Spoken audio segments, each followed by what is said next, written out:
The final arc of the Dragon Ball Super anime was the Tournament of Power, a multiverse-spanning event that tested the fighters of Universe 7 like never before. But it's been 5 years since the Tournament of Power ended, and a lot has happened since. So if there was another Tournament of Power, who would be on Team Universe 7? The obvious first pick is Goku. His attempt to master Ultra Instinct during the first Tournament of Power was enough to wear down Jiren so Universe 7 could even win. But now he's a completely different fighter. The Moro arc in the Dragon Ball Super manga takes place after the Tournament of Power and the events of Dragon Ball Super Broly. In this arc, Goku trained with someone we'll talk about later to gain a mastery over Ultra Instinct, allowing him to access the silver-haired form at will. After training more with the help of Whis, Goku becomes able to use Ultra Instinct in every form, though it is worse the weaker the form is. And he even went on to make use of Ultra Instinct's sign in the Granola arc, as it allows him to use his emotions with the benefits of Ultra Instinct. So with the ability to use Ultra Instinct in any form, having consistent power with Ultra Instinct sign, and being able to keep the form version of Ultra Instinct as a last resort, he'll be a major asset to Team Universe 7. And it wouldn't be Dragon Ball if Goku wasn't followed by Vegeta. In the first Tournament of Power, he was extremely helpful, handling powerful characters like Toppo and even unlocking a new version of Super Saiyan Blue. But you know that isn't good enough for him. During the Moro arc, Vegeta trained on Yardrat and focused on learning a move called Forced Spirit Fission. This is a Yardrat ability that allows the user to split things that were merged through fusion or absorption. This will be massive for another Tournament of Power. The Universe 6 Namekians could be split and made insignificantly weak, almost as insignificant as they were in the manga version. Even the beast that was on Iraza would just easily be dismantled into his weaker components, and even Kefla would just go back to being two much more manageable Saiyans. That's not even all he could do though. In the Granola arc, Vegeta trained with Beerus to learn about destruction. He took this knowledge of a godly technique and, much like Goku, made it into a form that allows him to use it to its fullest potential. This form is Ultra Ego, and it allows Vegeta to get stronger the more damage he takes. So in a tournament without breaks, Vegeta could get incredibly powerful in this form. Just so you understand how strong he can get, in this form, Vegeta was able to quickly catch up to the strongest mortals in Universe 7. The only issue he'll have is accumulating damage. But if the time limit for the tournament is the same as the first one, I think that'll actually be a smaller issue. Speaking of the strongest mortals, we have to talk about Gohan. This one is a bit easier to go over though. In the original Tournament of Power, Gohan was supposed to be the leader and strategist for Universe 7, but that never really happened, and while he did get some notable eliminations, he definitely wasn't in the top tier in terms of power.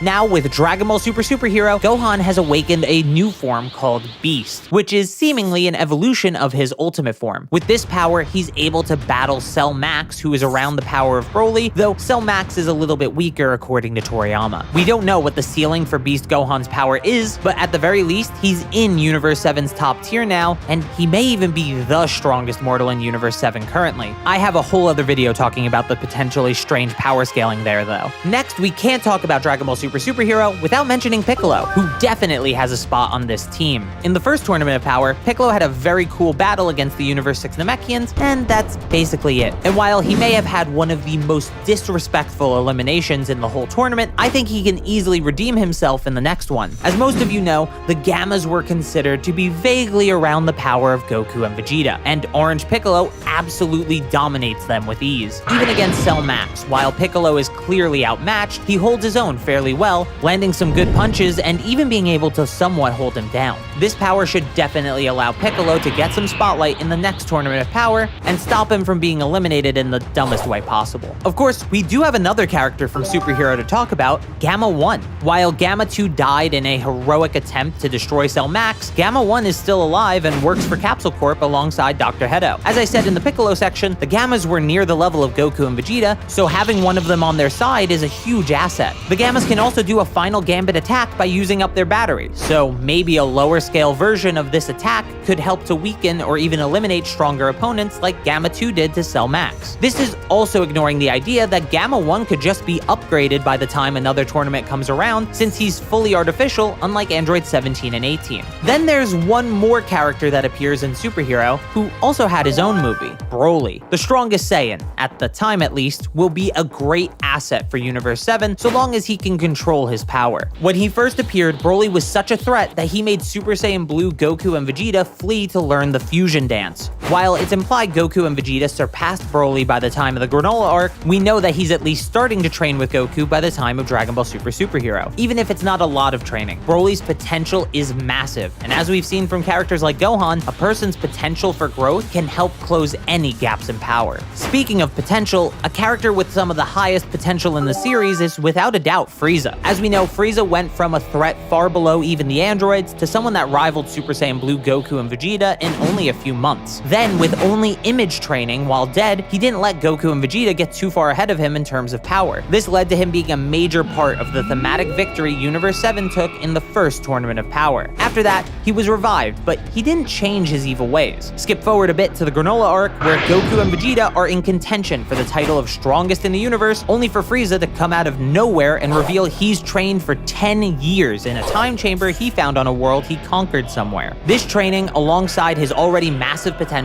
led to him obtaining a new form, Black Frieza. And even becoming so powerful, he was able to one-shot almost everyone that was a candidate for strongest in the universe up to that point. Except for one candidate who didn't even try to fight him, Granola, who's the next member of our team. With a wish on the Dragon Balls made at the cost of his own lifespan, Granola was, albeit temporarily, the strongest in the universe. The power he gained allowed him to keep up with Goku and Vegeta, who had both been training their godly techniques, Ultra Instinct and Destruction, respectively. He also unlocked numerous techniques from this wish as well, including a form of destruction that he seems to wield with little effort, and even a form of instant transmission. Don't forget his innate sniping abilities as well. Being able to pick off weaker opponents from across the arena will be massive for helping the team conserve stamina. So while Granola clearly isn't the strongest by the end of the arc, he is without a doubt in the top 10 strongest in Universe 7, so he has to be on this team. Our next spot isn't as obvious though, since it entirely depends on certain factors, but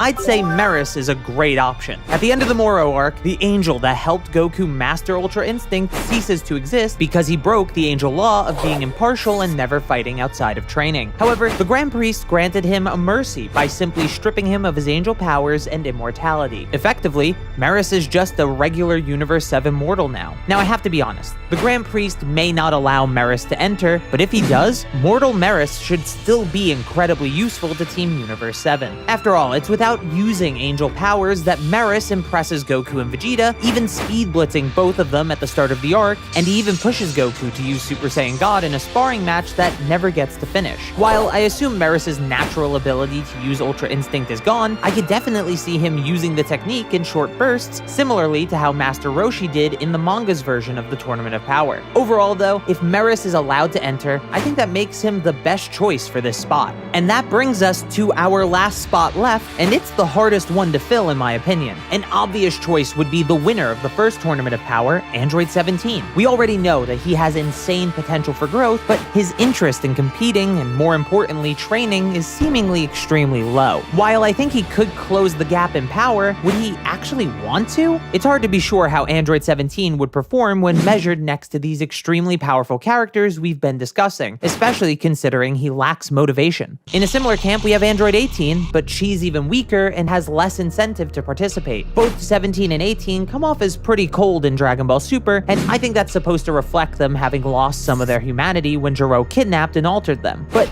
it makes them seem pretty selfish overall. So as much as I'd like her to be on the team, a weaker Android 17 with even less interest in the tournament is probably not the best or even a realistic choice. Speaking of unrealistic choices, we have Boo, who is actually really interesting if handled correctly. But I actually think he might just not be allowed to enter. As we know from the first Tournament of Power, Boo hibernated before it began, so he couldn't participate despite training for it. However, if he could participate, his ability to heal others and the strange way his body works could actually impact the tournament in a huge way. Then, in terms of power, Boo played a big role in the Moro arc of the Dragon Ball Super manga, as the Grand Supreme Kai takes control of his body and is able to fight an enemy near the level of Goku and Vegeta at the time. If this could be replicated, I think Boo could be a major asset, but there's one problem with that. Would Boo even be allowed to enter if a god is technically controlling his actions, or if a god is in his body at all? Seems like a violation of the rules, but let me know what you think. That leaves us with the humans, but they have the worst case out of anyone so far, except for one. Krillin has been in and out of retirement for a while, so unless he's absolutely needed, I doubt he'll want to participate. Master Roshi has been trying to pass the torch for years, so similar to Krillin, he'd only do so if he has to. And Ten Shinhan also seems genuinely disinterested, which is stupid.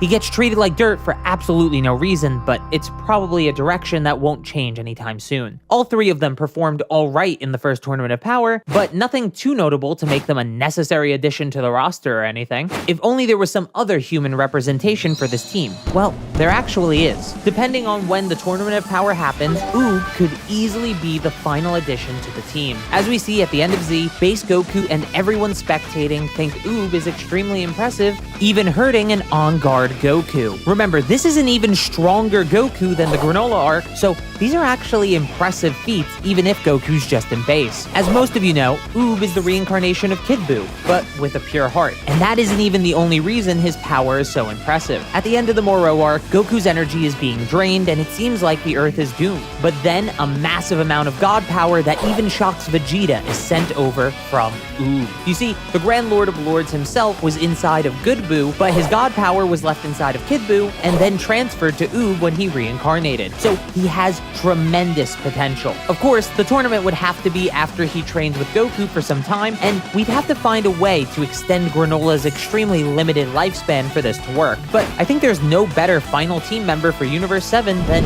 Oob. So this is Team Universe 7 for the next Tournament of Power. Make sure to like and subscribe if you haven't yet, and thank you so very much for watching.